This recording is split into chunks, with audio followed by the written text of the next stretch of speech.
Recording is on. Bismillahirrahmanirrahim. Assalamualaikum warahmatullahi wabarakatuh.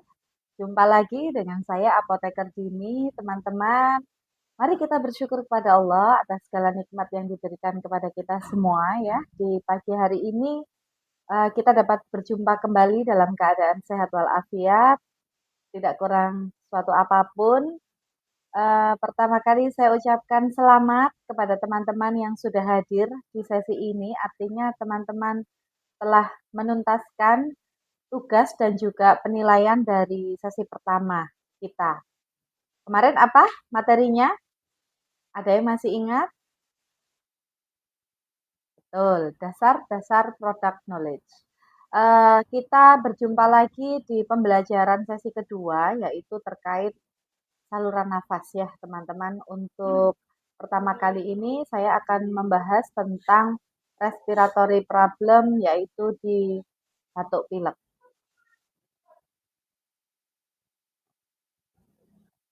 Ya,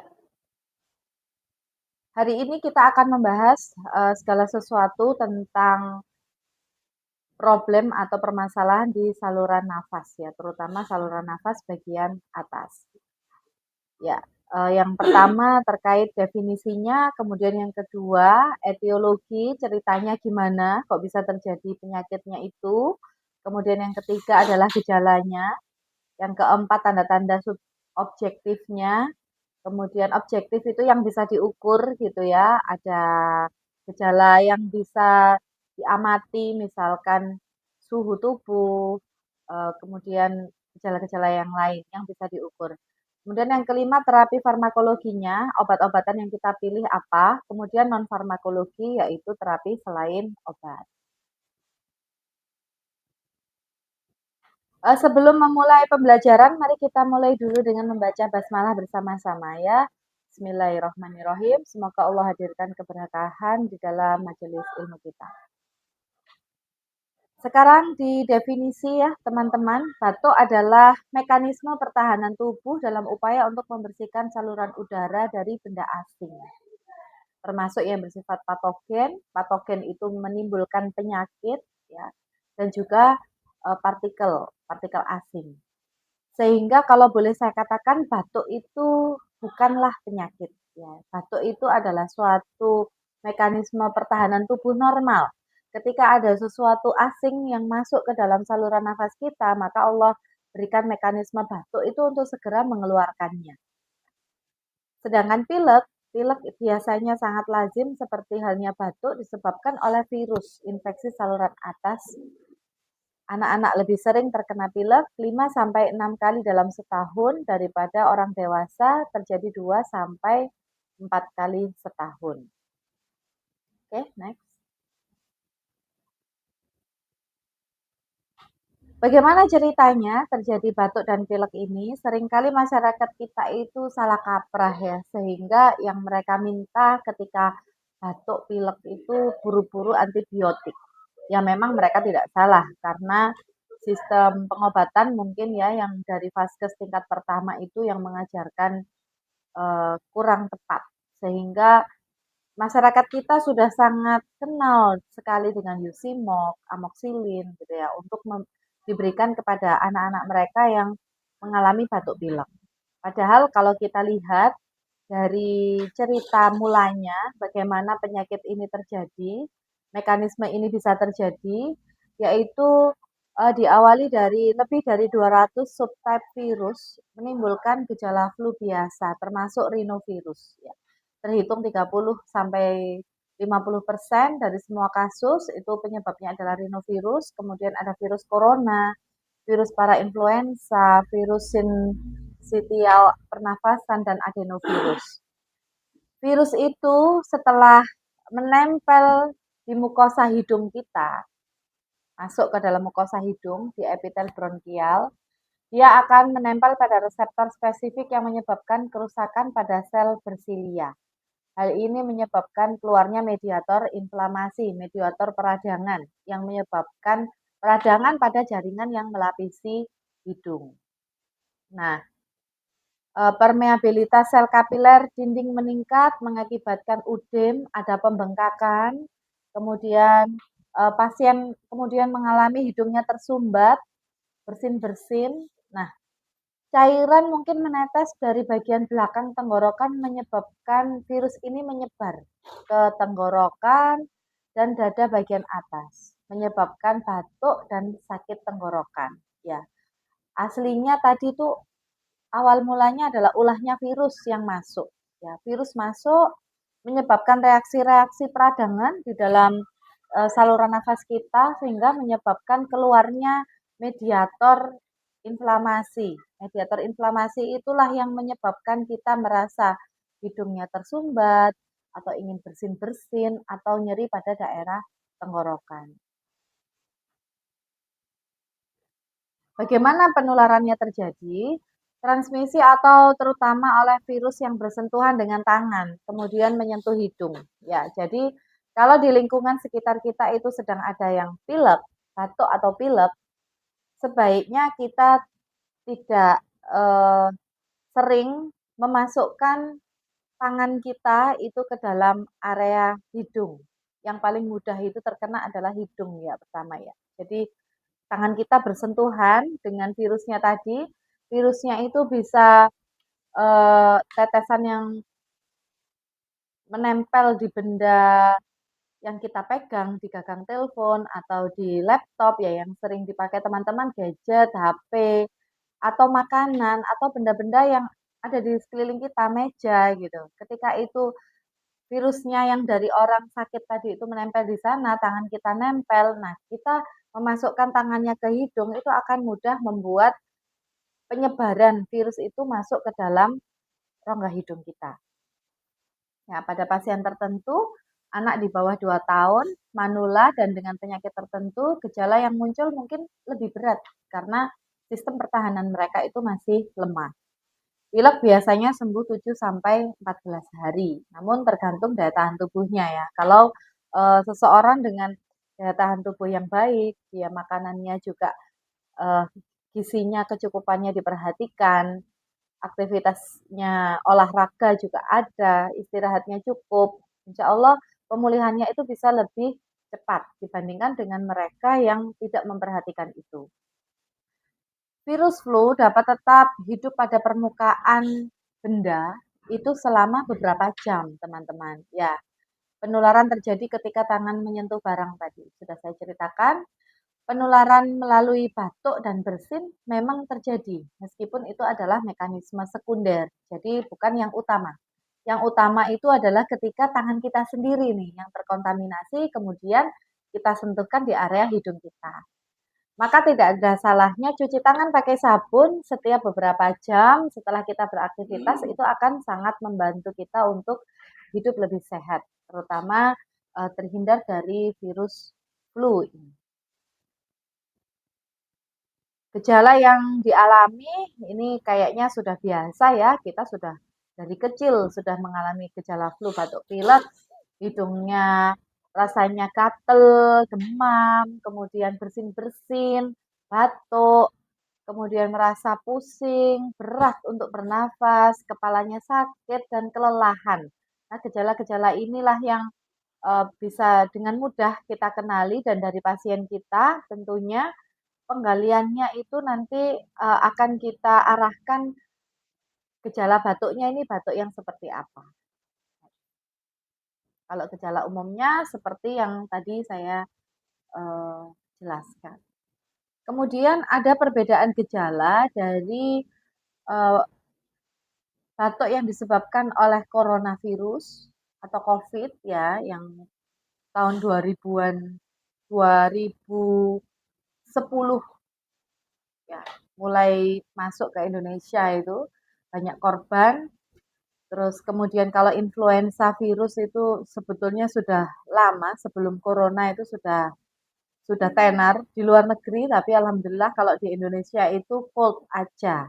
Jadi pilek yang biasa yang kita alami sehari-hari ini yang tidak sampai mengancam kematian. Kemudian ada seasonal alergi. Gejalanya ini ada sedikit perbedaan ya kalau bisa kita amati di sini. Untuk demamnya Untuk demamnya, untuk cold atau pilek biasa di masyarakat Indonesia kita ini jarang terjadi demam ya, apalagi orang Indonesia itu sakti-sakti. Jarang kok orang demam, orang flu itu sampai demam tinggi. Kalau demamnya tinggi, ya sudah kita curigai itu pasti dari virus. Nah, kalau dari alergi itu jarang sekali menimbulkan sampai demam. Kemudian eh, rasa kelelahan itu yang dari virus penyebabnya itu kadang-kadang terjadi. Kalau yang alergi itu sering karena dia capek bersin-bersin, batuk-batuk itu kelelahannya lebih tinggi dibandingkan dengan yang disebabkan oleh virus. Kemudian batuknya bagaimana? Kalau yang disebabkan oleh virus, kebanyakan batuknya itu kering, batuk kering. Sedangkan untuk yang gejala flu di masyarakat kita itu sedang ya, sering, batuknya lebih sering kalau dibandingkan dengan orang yang COVID.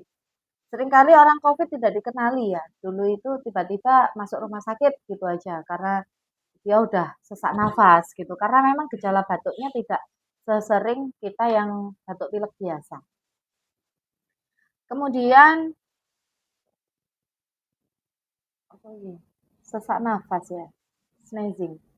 Itu terjadi kalau yang flu biasa ini justru sering terjadi, terus kemudian ada eh, nyeri-nyeri. Nyeri-nyeri itu kalau yang disebabkan oleh flu sama pilek biasa, batuk pilek biasa itu juga sering terjadi nyeri-nyeri dan ini personal sekali. Antara orang satu dengan yang lain kadang berbeda ya. Dalam satu rumah kadang si bapak tidak merasakan nyeri-nyeri, tapi anak-anak atau ibunya merasa nyeri-nyeri. Nah, ini saya juga sedang mencari-cari ya, kira-kira apa penyebabnya? Apakah memang ada faktor genetis atau kondisi yang lain, kondisi penyakit yang lain yang menyebabkan juga nyeri itu bertambah hebat pada personal yang lain. Di individu yang lain tidak, tapi dia merasakan lebih berat. Terus kemudian diare, kalau COVID itu jarang, kalau influenza itu sering terjadi pada anak-anak, ya, maka kita kalau kedatangan pasien anak-anak dengan batuk pilek kemudian disertai diare, itu biasanya memang diare yang menyertai batuk pilek yang disebabkan oleh virus influenza ya. Jadi perlu diperhatikan penggalian gejalanya, teman-teman juga harus lebih teliti lagi. Kalau di batuk pilek biasa itu jarang terjadi. Jadi kalau terjadi diare itu biasanya batuk pilek yang karena virus. Kemudian sakit kepala kadang-kadang terjadi di coronavirus, kalau di influenza ya eh, sering kali, kalau yang di batuk pilek biasa ya jarang dirasakan. Kemudian kalau yang alergi itu sering kali, kadang-kadang, sometimes. Rasa berat untuk bernafas itu kalau batuk pilek biasa jarang, begitu juga dengan yang influenza dan alergi. Yang terasa berat itu adalah ketika coronavirus. Kehilangan rasa di lidahnya, apa kalau bahasa yang lazim itu eh, nggak bisa merasakan pahit manis itu. Kalau di coronavirus itu sering kali terjadi seperti itu, yang lain tidak ya. Oke.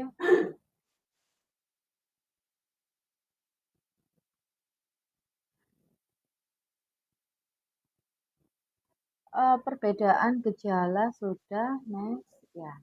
Untuk batuk yang disebabkan oleh virus itu kadang-kadang terjadi secara tiba-tiba ya, disertai demam, demamnya spesifik. Kalau yang disebabkan oleh virus itu demam tinggi, kemudian produksi dahaknya sedikit atau tadi dikatakan batuk kering ya, seringkali. Kemudian kadang juga disertai pilek, berlangsung 7 sampai 10 hari. Kalau batuknya itu sudah lebih dari 14 hari bisa diasumsikan sebagai post viral cough. Artinya apa?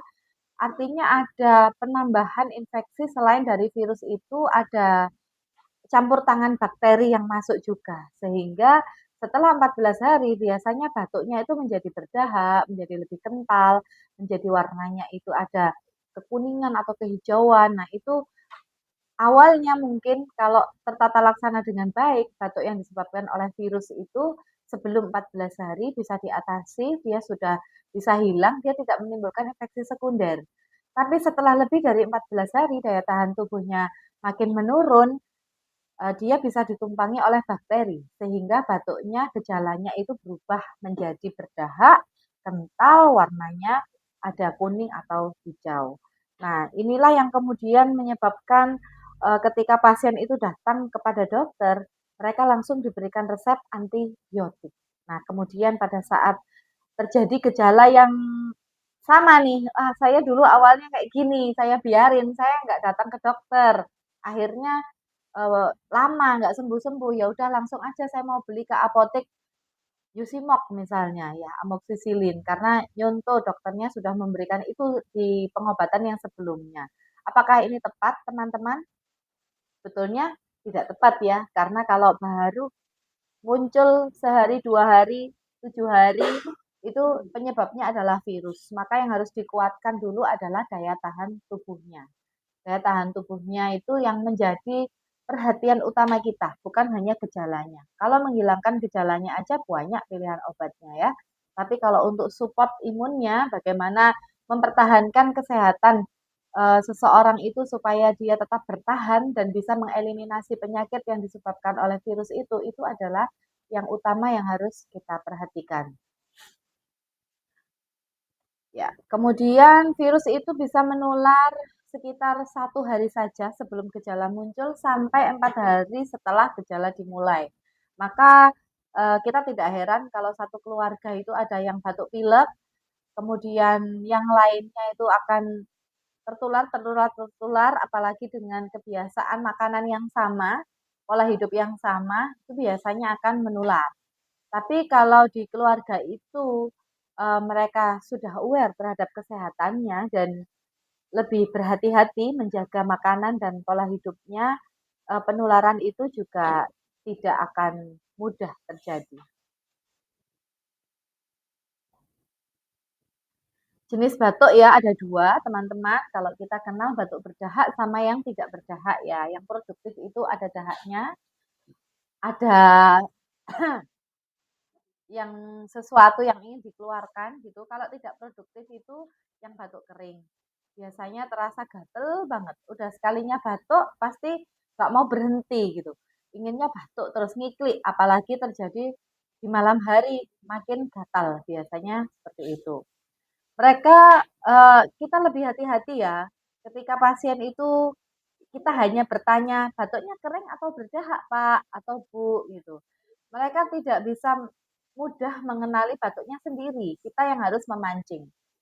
Ada nggak rasa keleler-keleler di tenggorokannya atau ada sesuatu yang ingin dikeluarkan gitu, ingin dibatukkan, ada dahaknya napa mboten gitu. Itu harus kita pancing. Kadang mereka itu datang cuma, "Yo ngene iki Mbak, watuk Mbak," gitu. Kita kenali dengan ciri-cirinya ya. Kalau tadi ada dahaknya kelihatan gitu ya, putih atau kental atau warna-warni tadi, atau hanya batuk kering yang dadanya atau perutnya itu sampai kaku, sampai sakit. Nah, itu berarti batuk kering. Kita harus bisa mengenali jenis batuk meskipun pasien kita tidak menyebutkan dengan jelas.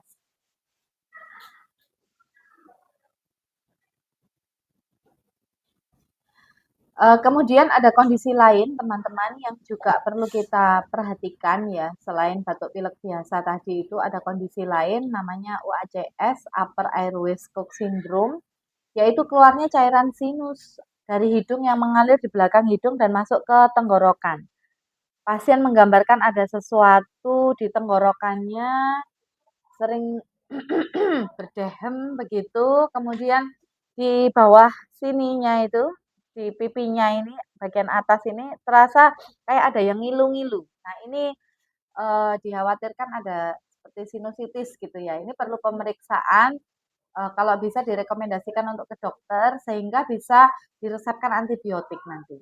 Kemudian alergi, batuk yang disebabkan alergi itu seringkali tidak produktif ya, kering, memburuk di malam hari, namun biasanya ada gejala terkait, misalnya bersin-bersin, meler terus, sampai tisu satu pak habis gitu ya, saking melernya. Nah itu pasien kita coba kita tanya, apakah kalau terkena hawa dingin itu selalu demikian, misalnya di bawah AC atau di mobil yang dingin di pesawat itu dia apakah selalu demikian? Kalau memang selalu demikian berarti memang dia ada alergi terhadap kondisi dingin. Atau alergi terhadap eh, debu, itu juga bisa terjadi seperti itu. Kemudian ada bronkitis akut, sebagian besar kasus terlihat pada musim dingin dan gejalanya adalah mirip dengan infeksi saluran nafas bagian atas karena virus. Tetapi pasien juga cenderung menunjukkan dyspnea. Jadi sesak nafas sampai mau nafas itu bunyi ngik ngik gitu. Setiap tarikan nafasnya itu ada bunyinya. Mencurigakan itu bisa gejala dari bronkitis akut. Nah, bronkitis akut ini tentunya bukan penyakit yang ringan ya karena infeksinya itu ada pada bronkus. Jadi sudah di saluran nafas bagian bawah sebetulnya itu. Biasanya gejalanya batuk itu 7 sampai 10 hari, tetapi dapat bertahan selama 3 minggu. Jadi lama. Maka kalau ada pasien yang datang ke apotik mengeluhkan batuknya itu lama, sudah 1 bulan nggak sembuh-sembuh, maka kita rekomendasikan untuk segera periksa ke dokter atau ke rumah sakit yang ada foto rongsennya biar tahu keadaan parunya itu bagaimana. Ya, mungkin paling levelnya paling rendah itu ke puskesmas dulu ya, barangkali ada dicurigai TBC atau yang lain. TBC-nya kok nggak ada ya di PPT ini ya? Seharusnya kita juga perlu memperhatikan karena kondisi TBC itu juga perlu kita kenali.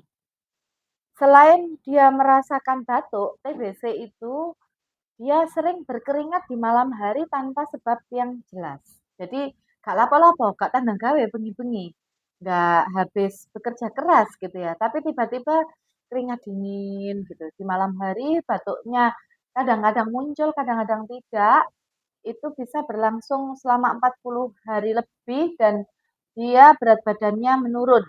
Nah, kalau sudah dapat pasien yang ada laporan berat badan menurun, merasa kelelahan, berkeringat di malam hari, itu sebaiknya lapor ke apotekernya ya, jangan langsung, ah nggak apa-apa Bu, biar ngomset Bu, ngomset, ngomset, gitu aja. Tapi kita juga perlu memperhatikan pasien itu butuh rujukan. Kita rujuk ke puskesmas supaya mendapatkan pemeriksaan yang lebih lengkap ya, kalau itu TBC atau perlu foto rongsen dada. Obat-obatan yang bisa menyebabkan batuk itu ada inhibitor, contohnya captopril atau lisinopril. Di sini kejadiannya tercatat 16%. Jadi tidak semua pasien yang mengkonsumsi obat ini itu akan batuk, ya hanya 16% dari komunitas. Terjadinya batuk bisa dimulai beberapa jam sampai lebih dari 1 tahun penggunaan obat, itu baru muncul batuknya. Nah, ini tentu bukan hal yang mudah ya untuk mengenali batuk ini karena efek samping obat atau karena uh, daya tahan tubuhnya atau karena virus atau karena bakteri ya, tapi coba kita juga menggali, menanyakan obat apa yang dikonsumsi pasien sehari-hari. Barangkali itu bisa mempengaruhi kondisi batuknya yang tidak sembuh-sembuh. Biasanya ini kita kenali pasiennya setelah minum obat eh, beberapa hari gitu sudah kelihatan. Kalau batuk pilek itu kan ada gejala lain ya, ada gejala lain pilek, beler gitu. Kalau yang disebabkan oleh obat-obatan itu yang disebabkan oleh obat-obatan itu batuknya cenderung kering, pengen batuk terus. Informasi apa yang perlu kita ketahui? Usia, jelas ya, perkiraan untuk dosisnya, untuk obat apa yang aman kita pilihkan, pasien kita, bayi atau dewasa, durasinya, untuk menentukan batuknya itu akut atau kronik, kemudian jenis batuknya tadi sudah saya ceritakan di awal gejala yang menyertai apa saja untuk mengenali kondisi-kondisi lain tadi yang juga sudah saya ceritakan. Kemudian ada pilek, sakit tenggorokan atau demam, kehilangan atau perubahan rasa, bau. Nah ini kalau sudah ada nggak bisa mencium wanginya sabun mandinya, nah itu sudah dicurigai ke COVID ya. Tapi ya tidak selalu demikian. Namun setelah adanya COVID ini saya lebih sering menjumpai pasien dengan batuk pilek biasa itu sudah kehilangan penciuman yang jelas. Kemudian produksi dahaknya untuk mengenali tadi jenis batuknya, ada darah nggak di dalam darahnya, di dalam dahaknya. Nah itu perlu kita kenali juga. Nyeri dada, sesak nafas, desah, mengi, kemudian apakah ada riwayat penyakit sebelumnya, kalau terjadi COPD, bronkitis kronis, itu juga mungkin penanganannya lebih lagi ya dan perlu kita rekomendasikan untuk konsultasi ke dokter.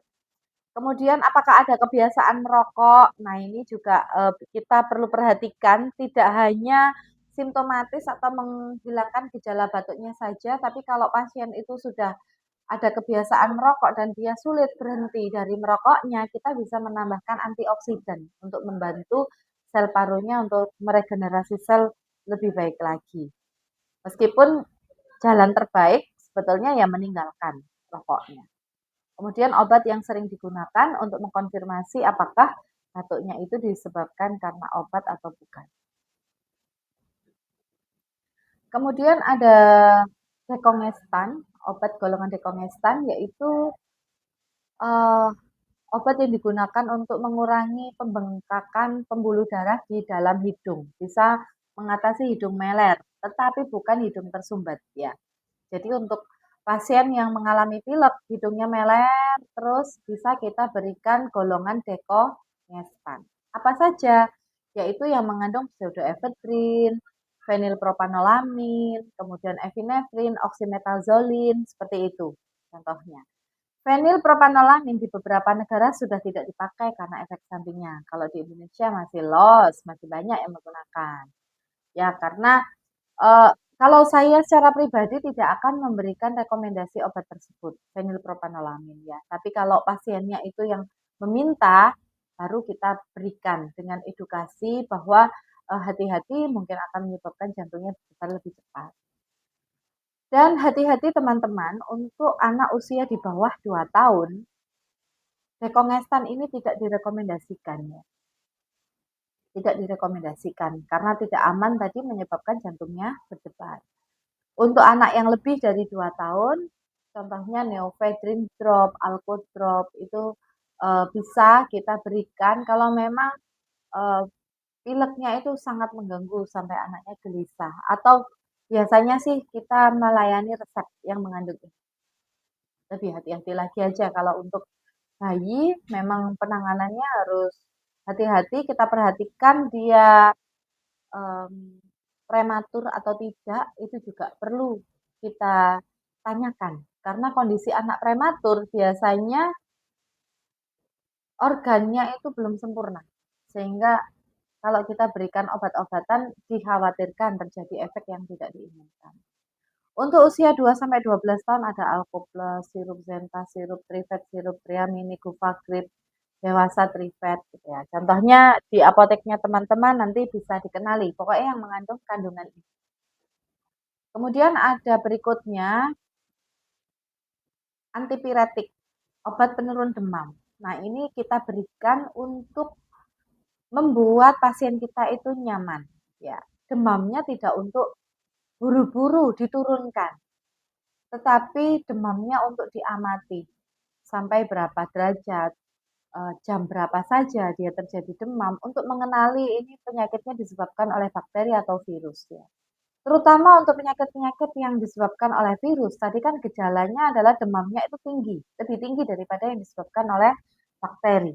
Maka kita juga harus menyampaikan kepada pasien kita, pelanggan kita, bahwa penggunaan obat demam pada anak terutama itu harus dengan bijak. Jangan kemudian buru-buru memberikan obat demam, nanti dampaknya malah daya tahan tubuh anaknya itu tidak terlatih untuk bisa lebih kuat gitu, karena baru mau di-set temperaturnya tinggi, udah diobatin, diturunin sama orang tuanya. Padahal itu adalah mekanisme untuk membakar, untuk, menghancurkan patogen-patogen atau virus, bakteri yang menyebabkan penyakit dalam tubuhnya. Ya, kita mengenal parasetamol ada beberapa sediaan ya, mulai dari 0 sampai 2 tahun, 2 sampai 6 tahun, kemudian anak sampai 6 tahun dan dewasa. Banyak sekali, kemudian jika demamnya itu tidak tertangani dengan parasetamol, kita juga bisa memberikan ibuprofen, namun juga perlu diperhatikan ya gejala-gejala yang lain. Saya khawatir kalau si pasien ini ternyata demamnya adalah demam berdarah. Biasanya demam berdarah itu gejala batuk pilek mungkin juga ada karena dia sedang turun daya tahan tubuhnya. Aslinya dia mengalami demam berdarah, tapi orang tuanya tidak memperhatikan gejala yang timbul. Ada apa itu kulit yang sulit untuk kembali kalau dicubit, terus kemudian perutnya sakit, muntah-muntah terus gitu. Kemudian ada belernya, pileknya, ada batuknya, campur-campur gejalanya ya. Tapi ternyata demamnya ini kok nggak turun-turun, terus aja diberikan paracetamol nggak turun-turun. Nah, sebaiknya yang seperti itu kita rekomendasikan segera ke rumah sakit, apalagi anak usia di bawah 2 tahun. Jangan buru-buru kita berikan ibuprofen. Tetapi untuk anak yang sudah lebih dari 6 tahun, pemberian ibuprofen tidak masalah. Kalau di sini memang disebutkan 2 sampai 6 tahun ya, ada sediaannya. Tapi kalau dari Bu Dini menyarankan apa yang bisa kita rekomendasikan kalau anaknya itu demam batuk pileknya itu lebih dari 6 tahun itu baru bisa diberikan ibuprofen karena anaknya sudah bisa melaporkan apa yang dia rasakan. Kalau demam berdarah diberikan ibuprofen maka justru akan terjadi perdarahan karena dia sifatnya bisa mengencerkan darah. Oke, next. Kemudian untuk obat batuk usia kurang dari 2 tahun yang bisa kita sarankan adalah golongan demulsion. Demulsion itu zat yang dapat membentuk lapisan di selaput lendir. Contohnya madu. Madu gitu ya. Madu itu selain mengandung antioksidan, antiinflamasi, dia bisa menekan batuk juga. Jadi untuk usia di bawah 2 tahun itu bisa kita sarankan madu, madu yang untuk anak-anak itu kan ada ya di apotek banyak tersedia atau obat-obat batuk yang ada kandungan madunya, misalnya laserin, madu gitu ya, atau dekuk itu juga bisa. Tapi nanti dibahas yang herbal ada sendiri. Kemudian balsem, bisa kita sarankan balsem untuk oles-olesnya, Transmulmin Baby untuk melegakan saluran nafasnya atau ada cesa juga bisa kita tawarkan. Tidak ada terapi simptomatik oral yang benar-benar efektif dan aman untuk anak usia kurang dari 2 tahun. Ini penelitiannya orang luar negeri. Tapi kalau di Indonesia jangan heran di puskesmas atau di rumah sakit pasti sudah digeruskan macam-macam obat jadiin satu dalam satu puyat. Nah, kita di apotek tidak perlu melakukan seperti itu karena kita tidak ada penanggung jawab dokternya ya. Kalau di rumah sakit atau di puskesmas, mereka melakukan itu, memberikan puyer yang isinya macam-macam, sudah itu urusannya dia. Tapi kalau di apotek yang bisa kita sarankan hanya ini ya, teman-teman ya. Next. Kemudian untuk anak yang lebih dari 2 tahun, ada obat yang golongan ekspektoran untuk mengencerkan dahak sehingga lebih mudah dikeluarkan dari saluran nafas. Misalnya GG ya, bisa diberikan tiap 6 jam dengan dosis 100 mg, untuk dewasa 200 mg tiap 6 jam. Kemudian kalau itu nggak mempan bisa dikombinasi ya dengan mukolitik, pengencer dahak. Bisa dikombinasi atau mukolitik dulu boleh dikasih bromhexin atau bisolfon mereknya ya, ambroxol, epexol, musera, mukus. Kalau tidak berhasil boleh dikombinasikan ya. Untuk mengencerkan dahak yang kental. Wood expectorant, bisolfon ekstra, kemudian supresan batuk untuk batuk kering yang ini itu bisa kita berikan pada anak usia lebih dari 6 tahun ya teman-teman. Lebih dari 6 tahun, bukan usia 0 sampai 6 tahun. Tapi lebih dari 6 tahun baru bisa kita berikan dextro. Begitu juga dengan difenhidramin yang biasanya dikombinasikan di dalam dextro. Ini menyebabkan ngantuk. Cocok untuk dikonsumsi orang yang dewasa yang dengan batuknya itu dia mengalami kesulitan untuk tidur saking gatalnya. Kemudian ada antihistamin. Antihistamin ini juga cukup efektif. Beberapa studi menyebutkan penggunaan kurang dari 3 hari ini cukup efektif. Misalnya cetirizine, CTM, insidalergin. Ini terutama untuk rasa gatal yang menggelitik di hidung ataupun di tenggorokan. Next.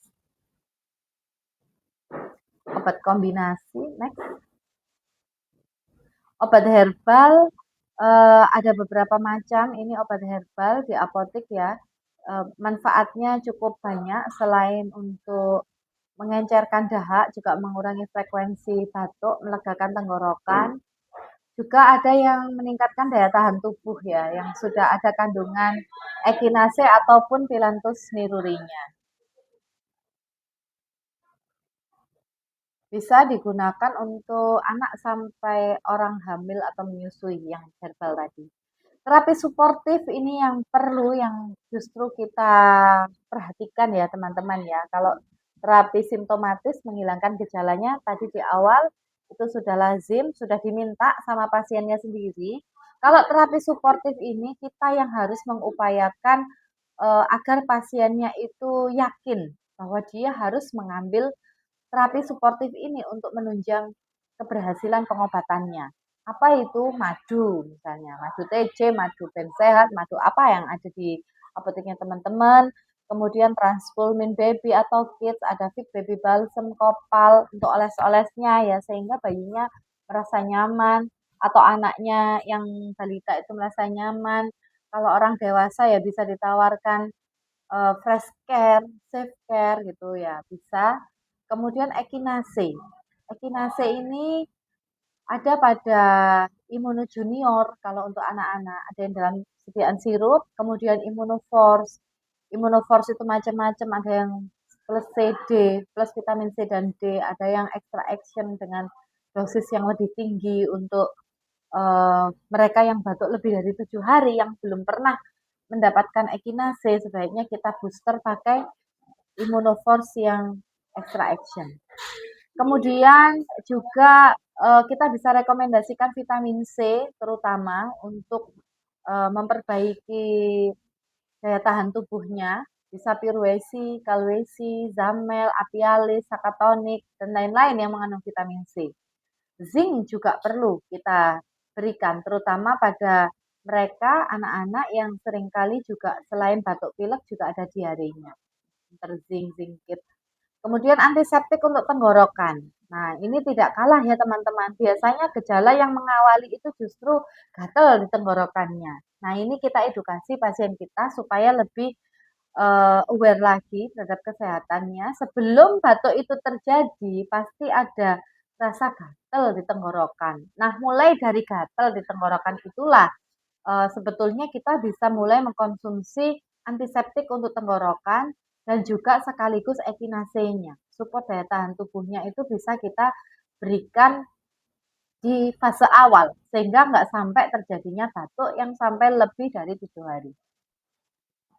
Pengalaman saya dalam menangani keluarga sendiri dan beberapa pasien yang memang mau mengikuti apa yang saya sarankan, mereka yang sudah mulai merasa gatal di tenggorokan itu sudah diberikan terapi, sudah diberikan support imunnya, itu alhamdulillah tidak sampai batuk panjang ya. Paling cuma 3 hari, 4 hari itu insya Allah sudah beres ya, nggak sampai berhari-hari.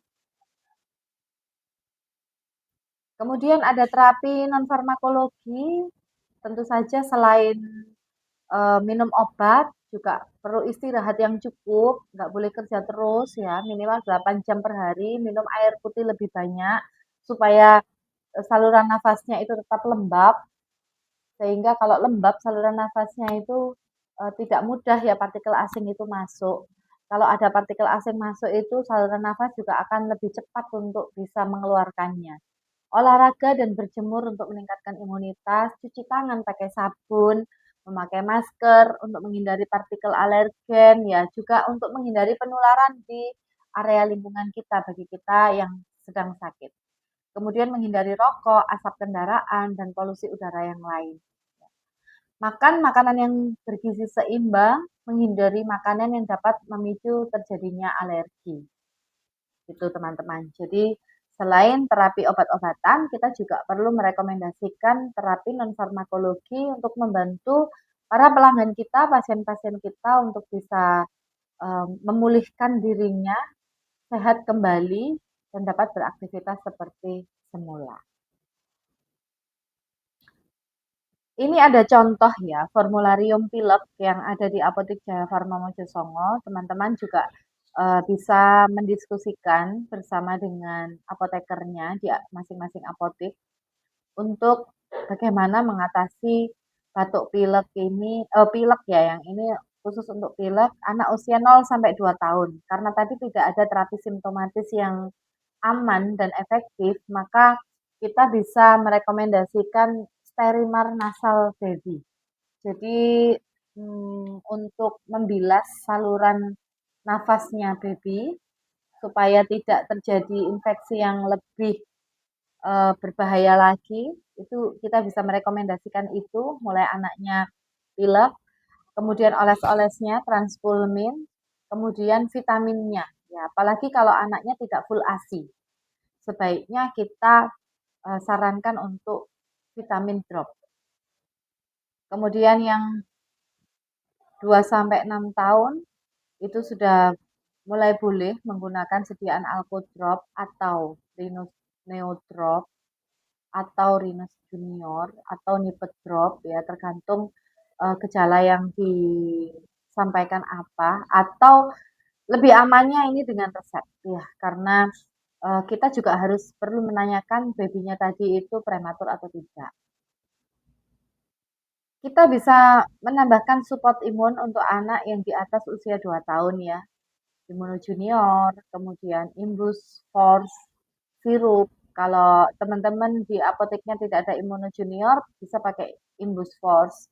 Kemudian Imbus Kit, kemudian ada Stimuno sirup, itu juga bisa ditawarkan. Dan juga multivitamin mineralnya. Kenapa Bu? Ada untuk support imunnya, tapi juga ada multivitamin mineralnya. Iya, karena multivitamin mineral ini membantu metabolisme tubuh kita itu berjalan dengan normal, ya. Jadi kalau yang support imun itu untuk menguatkan sel-sel imunnya, kalau yang multivitamin mineral untuk memastikan bahwa perombakan dan pembentukan energi di dalam tubuh itu berjalan optimal sehingga selnya tidak terganggu gitu. Jangan sampai orang yang sedang mengalami sakit ini dia makannya udah males, gizinya nggak tercukupi sehingga dia membutuhkan energi ini untuk memproduksi sel imun yang lebih banyak lagi, untuk lebih sehat lagi, dia kekurangan energi itu. Nah, ini kan sangat disayangkan sekali. Maka kita harus merekomendasikannya.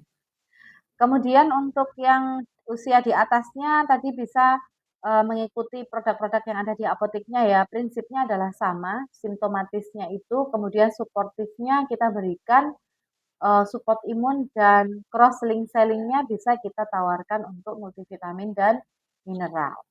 Ada juga terapi pilek topikal pada anak sampai dewasa yang eh, bisa kita rekomendasikan untuk meredakan hidung tersumbat dan jangan lebih dari 7 hari. Misalnya Iliadin tadi, Dekongestan Iliadin ya bisa diteteskan untuk mereka yang mengalami hidung tersumbat dan takut risiko untuk jantungnya ya bisa kita rekomendasikan untuk diteteskan Iliadin.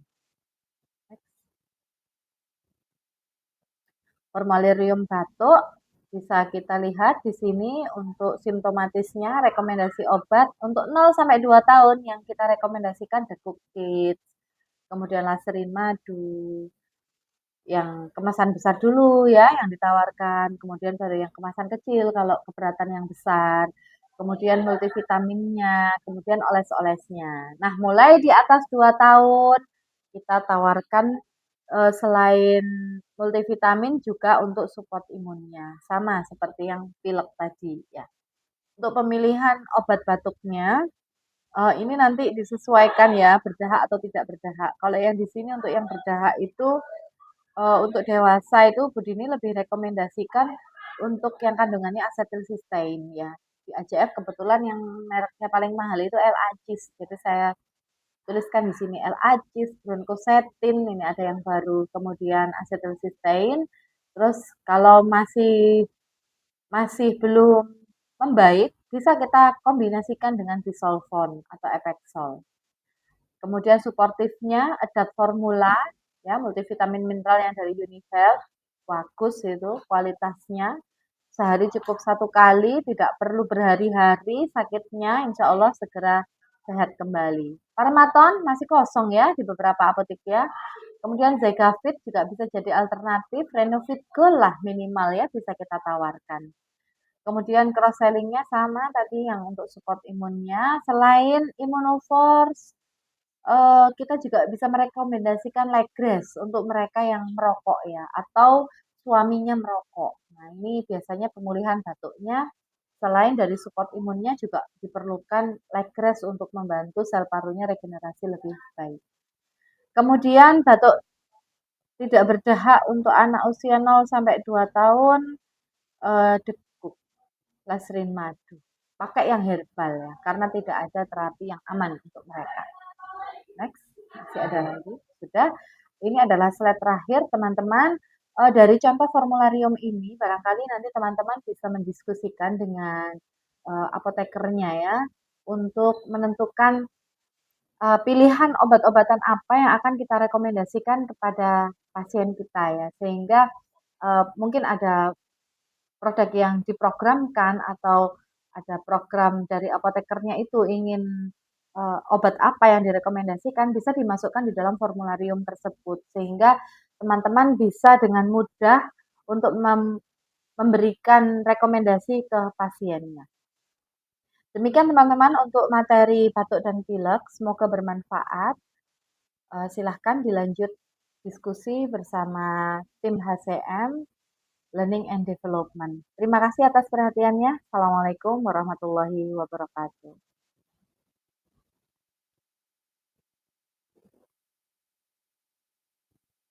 Kurang